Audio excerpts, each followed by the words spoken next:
Dan akhirnya kalau bengkak kan mukanya itu seperti aneh gitu. Ada yang ngata, kok mukanya mirip semua, kayak ini, kayak itu gitu. Nah, emang itu berproses gitu. Nggak langsung bisa kelihatan hasilnya. Pasti itu ada waktunya gitu. Gue ini sebagai manusia yang ya demen banget sama yang namanya operasi kecantikan, namanya operasi plastik gitu ya. Gue tuh kadang suka heran sama manusia gitu. Kenapa sih kalau kalian mau ngerubah bentuk hidung jadi mancung tuh harus ada alasan, karena sinus. Gue juga punya sinus. Gak ada tuh dokter gue bilang, oh iya Mbak Niki disembuhin aja sinusnya, tapi dibikin mancung ya. Karena nyembuhin sinus sama operasi hidung tuh jauh berbeda guys. Gue belum nemuin tuh yang namanya dokter pasiennya sinus terus disuruh mancungin hidung. Come on, bikin muka jadi lebih cantik tuh nggak ada salahnya kok. Apalagi kalau nggak pakai uang negara. Kenapa sih harus ya aku ngerubah bentuk hidung aku karena sinus? Nggak ada.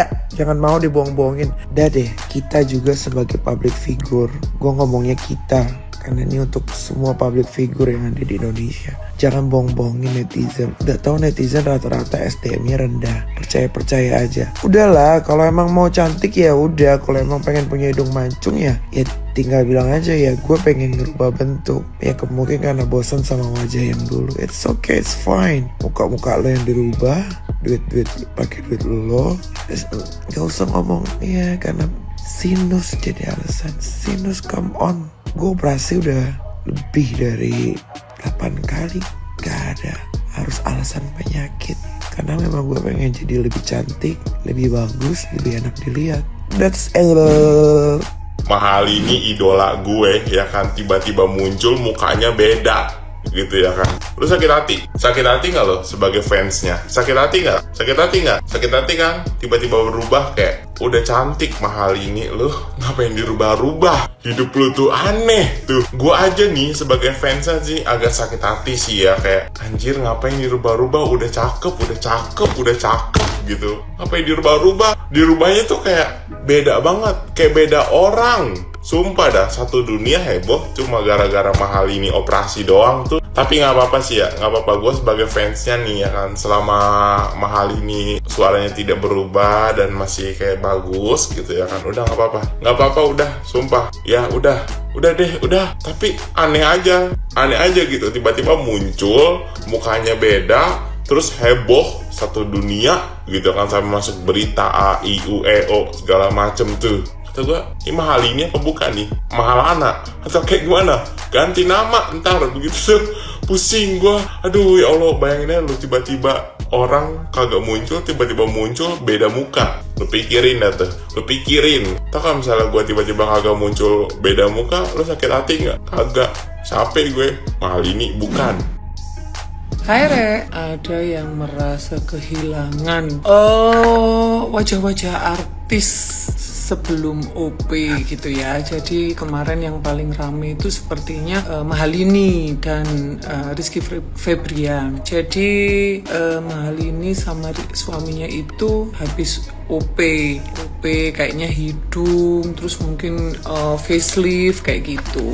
Nah, semua berkomentar ya, sebenarnya cantik tapi seperti kehilangan identitas dirinya. Kalau nggak dengerin suara Mahalini, nggak percaya kalau itu Mahalini karena berubah banget, cantikan yang dulu. Rizky juga, Sarwenda, terus kemudian Angel Karamoy gitu ya. Nah, sebenarnya kalau di sini aku mengomentarinya boleh-boleh aja dilakukan sepanjang memang tidak terlalu merubah gitu loh, nggak beda banget gitu. Apalagi kalau dilakukan tujuannya mungkin biar terlihat lebih seger, lebih muda, seperti kemarin itu kalau nggak salah Dian Nitami juga OP di Korea, Ina Thomas, Jeremy Thomas, Titi DJ. Itu kan memang usia ya, kadang kalau memang sudah usia di atas 40, 45, apalagi udah 50, lebih 50 tahun, itu kan mesti kendor, mesti otot-ototnya itu juga sudah mulai nggak kenceng lagi. Nah, makanya mereka OP. Nggak apa-apa kan, kelihatan mukanya juga masih tetap Dian Nitami tetap, Ina Thomas tetap, Jeremy Thomas tetap, Titi DJ tetap. Nah, sebenarnya banyak juga treatment untuk awet muda, misalkan treat lift seperti tarik benang, botok gitu ya. Hanya mungkin itu sifatnya tidak jangka panjang, artinya ketika mungkin sudah 6 bulan, 1 tahun ya harus dilakukan lagi. Sama tujuannya ya supaya mungkin kelihatan glowing, terus kemudian kenceng gitu. Itu kan juga boleh sih ya, apalagi kalau punya duit gitu. Kalau punya duit ya nggak apa-apa sih, sah-sah aja dilakukan. Cuma mungkin kalau yang usianya belum 40 tahun, kemudian di facelift, ditarik supaya kenceng, menurut aku ya belum perlu sih, karena sebelum usia 40 tahun ya biasa-biasa aja sih gitu loh. Biasa-biasa aja, dan biasanya memang efek dari operasi di awal 3 bulan awal mungkin itu bengkak, dan akhirnya kalau bengkak kan mukanya itu seperti aneh gitu. Ada yang ngatain kok mukanya mirip semua, kayak ini kayak itu gitu.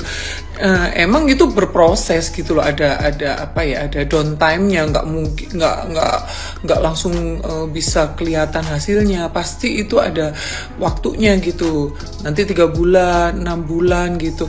Kenapa sih aku itu paham, karena aku itu juga ngerti gitu loh ya.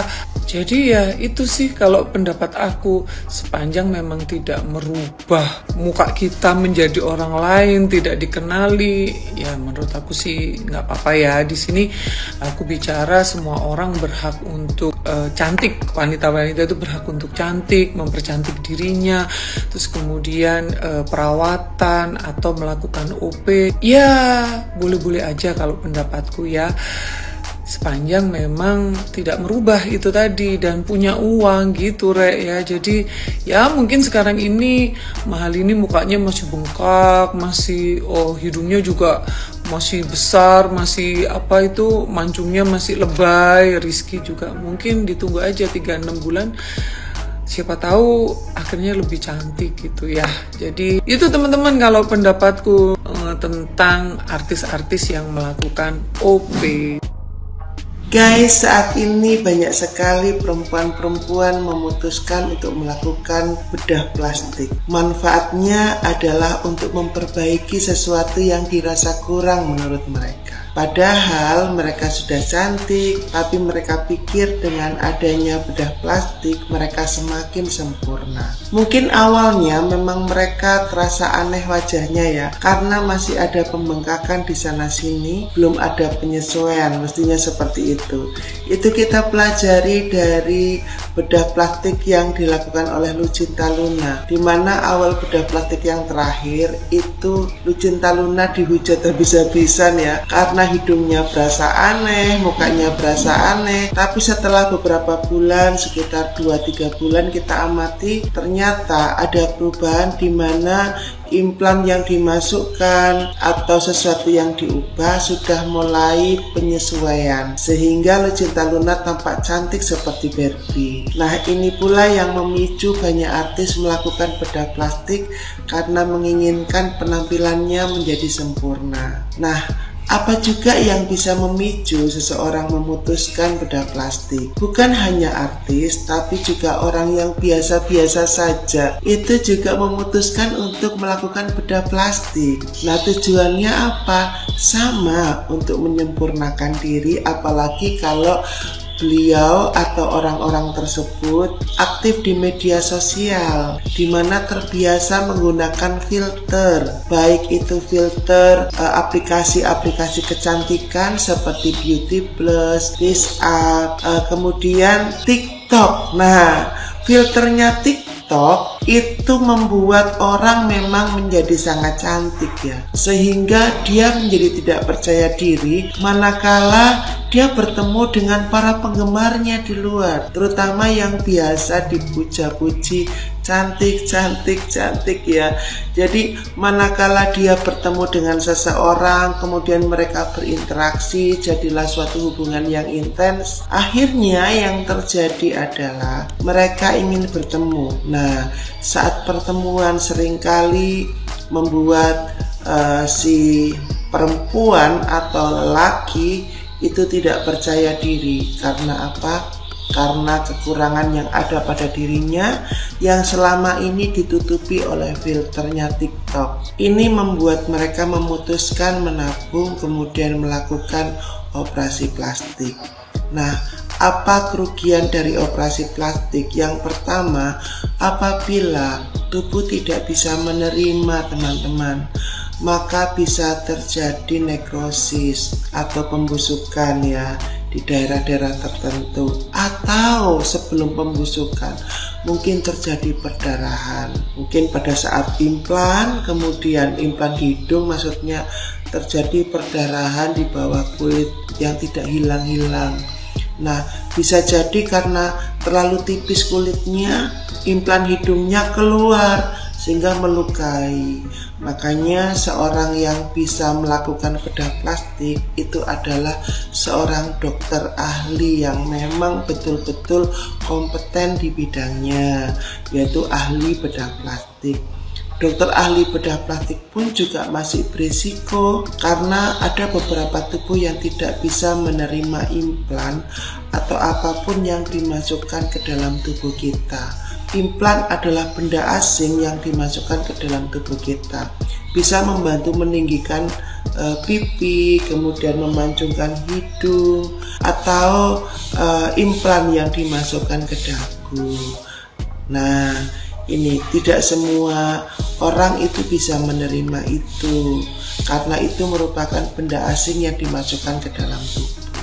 Nah, teman-teman, dipikirkan lagi apabila Anda akan memutuskan untuk menggunakan operasi plastik. Dan apabila Anda merasa bahwa itu perlu, dipersilakan, tidak dilarang. Tergantung dari keimanan Anda masing-masing. Semuanya tergantung kembali ke Anda semuanya. Salam sukses dan salam sehat buat kita semua.